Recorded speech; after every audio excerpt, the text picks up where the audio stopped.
Assalamu alaikum wa rahmatullahi wa barakatuh. Bienvenue dans cette nouvelle vidéo. Voici un musulman qui vous laisse jouer les spécialistes de l'herméneutique biblique en exposant à ses suivants une lecture tirée par les cheveux de Philippiens 2.6 qui, selon lui, ne soutiendrait pas la divinité de Jésus. Nous allons analyser ces arguments et dévoiler le véritable motif qui incite ces zélateurs de la Dahawa à se servir de la Bible et à l'interpréter avec des lunettes islamiques.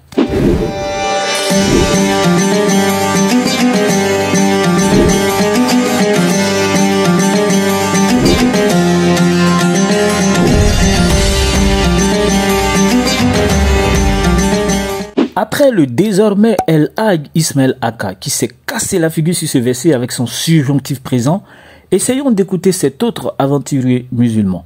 Pour expliquer Philippiens 2.6, M. Ahmed alias Ben Islam va tenter de le rapprocher de Exode 7.1 où l'Éternel dit avoir établi Moïse en tant que Elohim, c'est-à-dire Dieu, pour Pharaon et Aaron son frère comme son prophète. Selon lui, cela signifierait que Moïse existait également dans la forme de Dieu et a été envoyé vers Pharaon. Philippiens chapitre 2, verset 5, qui nous dit the Bible. Les chrétiens utilisent beaucoup ce verset-là pour vous mélanger un peu en ce qui concerne la divinité. Nous allons vous permettre d'avoir tous les éléments de compréhension de Philippiens 2.5. Pour comprendre Philippiens 2, verset 6, il faut lire le verset 3 et le verset 4 de Philippiens 2. Pour avoir déjà le contexte du verset 6. Lequel contexte n'est rien d'autre que l'enseignement de l'humilité. Il est demandé aux croyants, pour ne pas dire à ceux dont on parle, d'être humbles, de ne pas se croire supérieurs aux autres, d'avoir en eux-mêmes l'humilité d'être au service des autres, de ne pas être égoïste ni cupide en pensant qu'à eux-mêmes, en oubliant les autres. Donc voici le conseil qui est donné à ceux à qui le message est adressé. Alors la première question: quels étaient les sentiments qui étaient en Jésus-Christ? Jésus-Christ avait l'humilité. Il regardait les autres comme étant au-dessus de lui. Jésus-Christ n'était pas égoïste ni cupide. Il considérait l'intérêt des autres plus que ses intérêts. Verset 3 et le verset 4. Maintenant, ils vont nous présenter Jésus-Christ avec ses caractéristiques, avec ses privilèges. Et puis ils vont nous donner l'enseignement qui vient avec. Lequel, existant en forme de Dieu. Voici le premier point qu'il faut expliquer. Lequel, existant en forme de Dieu. Que nous dit Exode chapitre 7, verset 1er. Dieu dit à Moïse qu'il fait Moïse Dieu pour Pharaon. Ce qui veut dire que Moïse, existant en forme de Dieu, a été envoyé vers Pharaon. Première erreur de Ben Islam. Les contextes ne sont pas les mêmes. Il admet lui-même que le contexte de Philippiens 2.6 est d'exhorter à l'humilité, au fait de considérer les autres comme supérieurs ou au-dessus de soi. L'exemple par excellence ayant été le Christ. Mais pourquoi n'a-t-il pas cité le contexte de Exode 7.1? Pour rappel, l'Éternel désigna Moïse comme Dieu pour Pharaon parce que ce dernier éprouvait de la crainte vis-à-vis de Pharaon. L'Éternel parla à Moïse et dit: je suis l'Éternel. Dis à Pharaon, roi d'Égypte, toutes les paroles que je t'ai dites. Moïse dit en face de l'Éternel: voici, moi je suis incirconcis des lèvres. Comment Pharaon m'écoutera-t-il? Exode 6, 29-30. C'est à cause de cette crainte pour Pharaon que l'Éternel l'a désigné comme étant Dieu pour Pharaon. Une manière de souligner que Moïse détenait une autorité supérieure à celle du roi d'Égypte et qu'il n'avait pas à le craindre. Non seulement les contextes ne sont pas les mêmes, mais il est aussi intéressant de rappeler que dans la phrase « lequel existant en forme de Dieu » de Philippiens 2.6, comme on l'a vu dans une vidéo précédente, le verbe est un participe présent. Donc, il souligne un statut invariable du Christ. Moïse n'existait pas dans la forme de Dieu et il ne s'est jamais dépouillé pour prendre la forme d'un serviteur afin de se rendre auprès de Pharaon.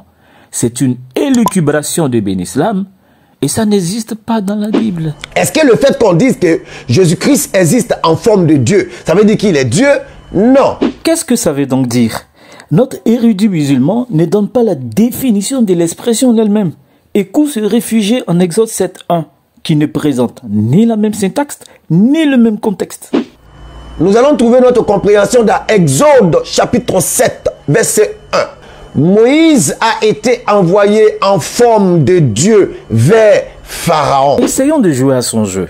Au verset 7 de Philippiens 2, Paul déclare que Jésus a pris une forme d'esclave, de serviteur, doulos en grec. Et au verset 8, il dit qu'il avait l'apparence d'un être humain. Alors, chez Ben Islam, est-ce que le fait qu'on dise que Jésus-Christ a pris la forme d'esclave ou de serviteur, cela veut-il dire qu'il était esclave ou serviteur sur terre? Si ta réponse est oui, alors tu admets implicitement que la forme de Dieu signifie qu'il est Dieu, puisque les deux expressions, c'est-à-dire forme de Dieu et forme de serviteur, sont mises en apposition. Qui plus est, chez Ben Islam, lorsqu'on dit que Jésus avait l'apparence d'un être humain, cela signifie-t-il qu'il n'était pas un humain quant à son essence? Si ta réponse est que Jésus était réellement un humain, en citant par exemple Jean 8, 40, alors tu admets sans même t'en rendre compte qu'il était essentiellement divin avant de devenir humain sur terre.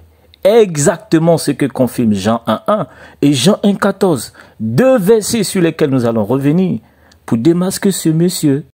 Lequel existant en forme de Dieu n'a point regardé comme une proie à arracher d'être égal avec Dieu. Pour comprendre ce passage-là, nous allons prendre la Bible noire. Et dans la Bible noire, vous allez avoir l'explication qu'en réalité, ce passage veut dire que Jésus-Christ n'a jamais prétendu être égal à Dieu. Jamais il ne l'a prétendu. Il n'a jamais prétendu être égal à Dieu. Et c'est ce qui nous dit la Bible noire. C'est quand même assez drôle que ce musulman qui dit vouloir fournir tous les éléments de compréhension sur Philippiens 2.6 à ses suiveurs, au lieu de recourir à une étude exégétique, il fonde son argumentation sur une traduction. Pourtant, dans le texte d'origine, l'expression « comme une proie à arracher » traduit un substantif grec, arpagmos, qui est un apax legomenon, c'est-à-dire un mot qui n'apparaît qu'une seule fois dans tout le corpus biblique. Du point de vue de l'exégèse, deux sens principaux sont possibles pour ce substantif. Soit arpagmos revêt un sens actif, ce qui signifie le fait de vouloir s'accaparer avec force, de brigander ou d'arracher une chose qui n'est pas à soi, soit le substantif a un sens passif. Dans ce cas, il se réfère à une chose que l'on possédait déjà, mais dont on ne tire pas profit et ou à laquelle l'on a renoncé. Pour trancher entre les deux sens, il suffit de se rabattre sur le contexte qui s'articule autour du verbe egeomai, signifiant considérer, estimer, etc. On a deux schémas relationnels qui sont dressés. Primo, le rapport entre le Fils et le Père. Secundo, le rapport entre les disciples et leurs semblables. Le premier rapport entre le Père et le Fils sert de prototype pour le second. Qu'est-ce que le Christ n'a pas considéré ou estimé?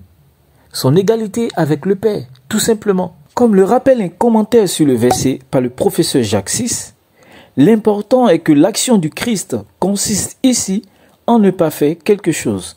En l'occurrence, ne pas retenir ou ne pas saisir avec avidité le bien précieux qui faisait son égalité avec Dieu. Le premier geste de celui qui était en relation d'identité avec Dieu a consisté à ne pas retenir ou ne pas saisir cette égalité et donc corrélativement à lâcher prise. De l'aveu de Ben Islam lui-même, Jésus a placé l'intérêt des autres au-dessus des siens. Il a préféré l'humilité au lieu de s'arroger des droits liés à son statut, dont il aurait pu tirer profit. Ce détail suffit pour montrer que le Christ a renoncé à un statut d'égalité avec le Père quand il était dans la forme de Dieu pour se faire le plus petit en prenant la forme de serviteur afin de montrer l'exemple à ses disciples dans leur rapport avec le semblable. Matthieu 23, 11, le plus grand parmi vous sera votre serviteur. Et celui qui était le plus grand parmi les disciples, c'était Jésus. mais il s'est fait le plus petit d'entre eux tous. Je suis au milieu de vous comme celui qui sait. Luc 22, 27. Ainsi, celui qui était divin s'est dépouillé et il s'est fait humain. Celui qui était en forme de Dieu, il a pris la forme de serviteur en se rabaissant lui-même. La clarté de la syntaxe du verset et de son contexte induisent donc un sens passif pour arpagmos et expriment, en complément avec le verbe egeomai, l'idée selon laquelle le Christ avait renoncé momentanément à une égalité avec le Père. Il n'est donc pas ici question d'un Jésus qui n'a jamais prétendu être égal à Dieu, mais de Jésus qui n'a pas considéré son égalité avec le Père comme une proie à arracher, comme une position à laquelle s'accrocher coûte que coûte pour piétiner les autres lors de son séjour terrestre. La théorie défendue par ce propagandiste musulman se démolit toute seule devant la syntaxe et le contexte du verset. En fait, s'il avait recouru à l'exégèse du verset, cela lui aurait épargné un tel fouvoiement. Exode chapitre 7, verset 1. Moïse, le prophète, est envoyé en forme de Dieu vers Pharaon. Parce que tous les prophètes sont des dieux envoyés aux hommes lambda. Des dieux en miniature. Des dieux en miniature. Et nous pouvons trouver la preuve de cette parole dans Jean chapitre 10, à partir du verset 34. N'est-il pas écrit dans votre loi? J'ai dit, vous êtes des dieux. Verset 35. Si elle a appelé Dieu ceux à qui la parole de Dieu a été adressée, et si l'écriture ne peut être anéantie, celui que le Père sanctifie. Quand on dit sanctifier ici, ça dit celui que le Père a choisi, celui que le Père a oint, celui que le Père a béni et envoyé dans le monde, vous lui dites tu blasphèmes, et cela parce que j'ai dit je suis le Fils de Dieu. Alors notre zélateur musulman prétend que tous les prophètes sont des dieux en miniature, envoyés aux hommes lambda. Et il cite Jean 10, 34 à 35 comme preuve. Mais non, c'est pas possible. Ben Islam, c'est pas possible. Toi qui veux enseigner les autres, quand tu lis un texte, il faut prêter attention à ce que tu lis. Dans le contexte du passage qu'il prend comme preuve de son accession, les Juifs accusent Jésus de se faire Dieu, parce que selon eux, il n'est qu'un humain. Jésus les renvoie à leur propre loi, en citant le psaume 82, qui concerne non pas les Névi'im, les prophètes, mais les Shoftim, c'est-à-dire les juges d'Israël, qui d'ailleurs sont conviés dans le psaume à juger selon le droit et selon la justice. À l'époque de Jésus, ces juges siégeaient dans le Sanhédrin, constitué majoritairement de Pérouchim, les pharisiens. On constate donc que non seulement le texte que Ben Islam cite pour se justifier dans son accession ne fait pas du tout allusion aux prophètes et n'affirme pas que ces derniers étaient des dieux en miniature envoyés aux hommes lambda. Mais en plus, il va se contredire lui-même en affirmant que le psaume 82 s'applique aux hommes lambda, alors qu'il venait tout juste de dire que ce verset s'applique aux prophètes. Donc Jésus-Christ est en train de dire ici que si, à vous, hommes lambda, vous êtes considérés comme des dieux, maintenant, moi que Dieu a sanctifié, les prophètes qui ont été sanctifiés par Dieu et envoyés aux hommes lambda, on ne doit pas être surpris si eux ils viennent se dire qu'ils se présentent à nous comme étant des émissaires de Dieu, comme dans la peau de Dieu, sans pour autant être Dieu. En conclusion, selon ta logique, ce ne sont plus des dieux en miniature envoyés à des hommes lambda, mais des dieux en miniature envoyés à des dieux, puisque tu reconnais que le texte de Jean 10, 34, 35, qui reprend le psaume 82, s'applique aux hommes lambda. Et Ben Islam n'est pas à une contradiction près. Alors, lequel existant en forme de Dieu veut tout simplement dire que Jésus-Christ a été envoyé dans la peau d'un Dieu, mais pas du Dieu. Dans la peau d'un Dieu, mais il n'est pas le Dieu. C'est le Jésus-Christ prophète en état de Dieu, prophète en position de Dieu, prophète envoyé comme Dieu vers le peuple d'Israël, va se dépouiller de sa position de prophète Dieu, supérieur envoyé aux hommes. Il va se dépouiller de tout ça et il va se mettre dans la peau du serviteur. Attends, d'un côté tu nous dis que Jésus est venu dans la peau d'un Dieu, mais pas du Dieu. De l'autre côté, tu nous dis de ne pas être surpris que les prophètes viennent se présenter comme dans la peau de Dieu. Mais si Jésus est un prophète, c'est qu'il s'est également présenté comme dans la peau de Dieu et non d'un Dieu, comme tu l'avais dit. Par la suite encore, tu affirmes que Jésus était un prophète Dieu et qu'il a été envoyé comme Dieu vers le peuple d'Israël. Tout ce jeu de mots qui donne des céphalées aux élèves de la madrasa dévoile la frivolité du concordisme islamo-biblique que Ben Islam tente d'appliquer à Philippiens 2.6, mais sans succès. La réalité est que le mot « mofé » dans le dit verset ne désigne pas le simple fait d'être dans la peau de quelque chose ou de quelqu'un, ou le fait de jouer un rôle. Le contexte fait une apposition entre les deux formes de Christ, l'une divine, qui demeure invariable, et l'autre humaine, qui est celle du serviteur qu'il a acquise après avoir renoncé ou après s'être dépouillé de son statut d'égalité avec le Père. Si la forme de Dieu signifiait être dans la peau de Dieu sans être soi-même de nature divine, alors il faudrait être conséquent et déduire que la forme du serviteur signifie que Jésus était dans la peau d'un serviteur, mais qui n'était pas réellement un serviteur, ou encore le fait qu'il avait l'apparence des hommes, il faudrait en déduire qu'il n'était pas réellement un homme. Le mot Dieu appliqué à Moïse en Exode 7.1 s'inscrit dans un contexte spécifique où ce dernier avait peur de confronter Pharaon et ne signifie pas que tous les prophètes étaient des dieux en miniature envoyés vers des hommes lambda. Le texte de Jean 10, 34-35 auquel il voulait s'accrocher lui a donné une belle raclée car il ne concerne pas du tout les prophètes. Et nous avons vu comment le zélateur Ben Islam se mélange les pinceaux.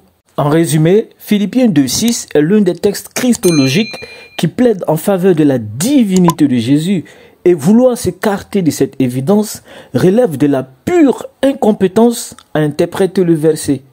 Wallahu alam, Dieu est le plus savant. Barakallahu fikum, assalamu alaikum wa rahmatullah wa barakatuh.